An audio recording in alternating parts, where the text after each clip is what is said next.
Joining us now for more insight into all this, he's the chairman of the House Judiciary Committee, Ohio Congressman Jim Jordan, back on the program. Jim, before we get to go over to Russia, Ukraine with the war, let's talk about the Autopen and this big bombshell. I've been talking about this for a long time. I know y'all have been looking into it in judiciary. I mean, what's the legality of this, Jim? Can they stand if the president of the United States didn't even know it was being used? How can you pardon people? Yeah, I think it's going to be driven by the facts and how they come out. I think in the end, you almost need a whistleblower who's going to come forward and say, yeah, the president didn't know anything about this particular case. We gave this individual a pardon. We made the decision. And short of that, where you have clear evidence, I think it's tough to prove. But it sounds like, and I think this was conveyed in the interview that the former president did, sounds like he set up some parameters and guidelines. If these conditions are met, then you can go ahead, and I think that's what he's trying to say. And if that's what they did, well, we'll have to see. But I think it's all driven by the facts. The trouble is, I think short of a whistleblower, it's tough to prove it. We all knew he wasn't up to the task, but his doctor came in, and according to Chairman Comer, his doctor took the fifth. So we'll find out what these other witnesses, what they do, if in fact they come in and testify as well. Okay. I mean, even if he probably doesn't even remember he set up the parameters. That's the problem, Jim.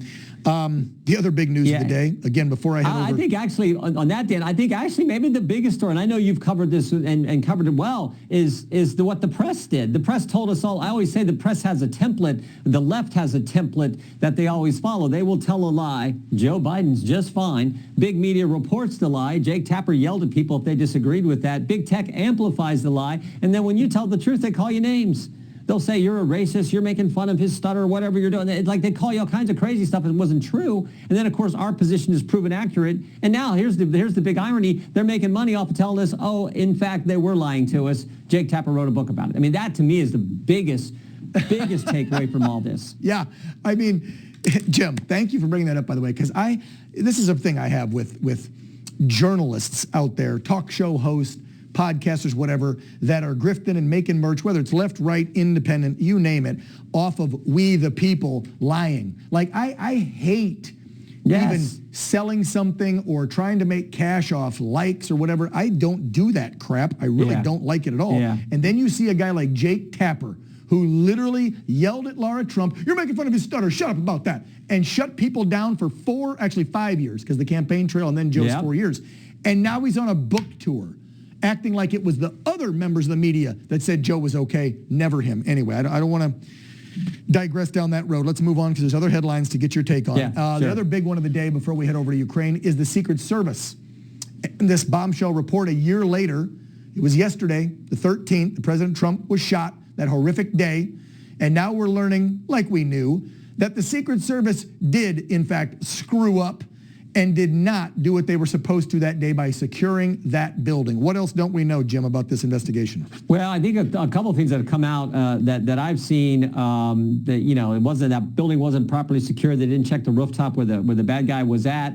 It looks like they had some inexperienced people kind of running the operation there, which is, you're talking about former president at the time, certainly current president. I mean, come on. This is you knew the crowd was going to be huge. So I think there was lots of problems here. The biggest problem I have with all that is what they told us after the fact. They told us things that were not accurate. I remember we went after I think her name was pitch Cheadle. On the roof. Yeah, they told us all kinds of things that were not true, that they weren't warned about anything. They didn't. It's like there's a number of things. I can't remember all the details, but they told us things that were not accurate. I think that's what ultimately got Miss Cheadle fired, is the fact that they weren't square with us in like the 48 hours after that Jim, tragic event happened. Do you think, though, that they assigned those inexperienced agents to the leading GOP candidate, a former president, on purpose, hoping that he might get killed?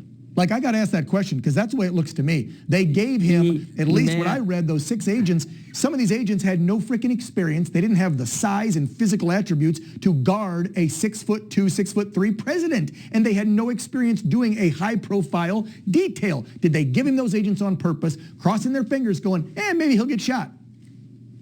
I have no evidence that I've seen that suggests that, and of course we hope that would never be the case. Well, And I think just like FBI agents, we've spent years now investigating the top people at the FBI. I think the vast majority of the FBI agents, rank and file, are good guys, good people working for the good of the country. I think the same thing about the Secret Service. So I've seen no evidence that would suggest that, and let's certainly hope that wasn't the case. Well, I mean, that report, besides those agents getting reassigned and whatnot, since this report came out, it did say that these folks were kind of new and they were put on Trump's detail.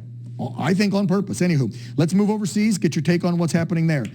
President Trump wanted to end this war. We thought it would get ended a lot sooner. He had said on the campaign trail, no more aid to Ukraine, no more weapons. Things change. What changed in that we have to now send more weapons? I do like that he's getting the EU to pay for them, though. So you and I aren't paying for them, Jim. Yeah, I mean, I think the key takeaways are, first of all, I trust President Trump. I mean, look what he's done on the border, did what he said, look what successful mission, taking out Iran's nuclear capability, going to NATO saying you got to ante up more money, NATO's not going to pay for these weapons. So I think in essence what he's saying is we want this to end. He was clear, he said that himself in the clip you played. We want this to end. This is tragic. This is terrible what's happening. Russia was the aggressor. He wants it to end, and he doesn't want the American taxpayers to pay for it. He wants NATO to pay for it and others to pay for it. I think those are two focuses that I just didn't get from the previous administration. I don't think that's where they were focused. So I trust him to get there, and he's obviously frustrated with President Putin, which I understand, and the president saying, look, I'm going to try to end this thing. I've been focused on trying to end it. He's been disappointed in President Putin. We're now going to take this different strategy using tariffs and other things, maybe sanctions, we'll see, tariffs and or sanctions to put pressure on Russia, and we're going to give weapons to Ukraine. But guess what, American taxpayer, you're not paying for it. Amen. We'll end on a good note. About 30 seconds left. You were talking about the tariffs to Russia. Put the headline up. President Trump's tariffs on other countries that have now agreed to new trade deals are surprising everyone and bringing a massive budget surplus to our nation. It's working. Everyone 3-4 months ago said the tariffs would crush us. They're working, Jim. I'll give you the final word. Yeah, and it's not like he didn't tell us he was going to do it. He told us he's going to do that. He told us he was going to secure the border. He did it. He said we were going to cut taxes and do a big, beautiful bill on regulatory, on school choice, and on work requirements. We did that. He said that he didn't want Iran to get nuclear capabilities. Our military under the commander-in-chief executed that operation, and it looks like just tremendous fashion. So this is a guy who gets things done and does what he said he would do. Congressman Jim Jordan, as always, we appreciate the insight. Thank you, sir. You bet, Dan. Take care, buddy.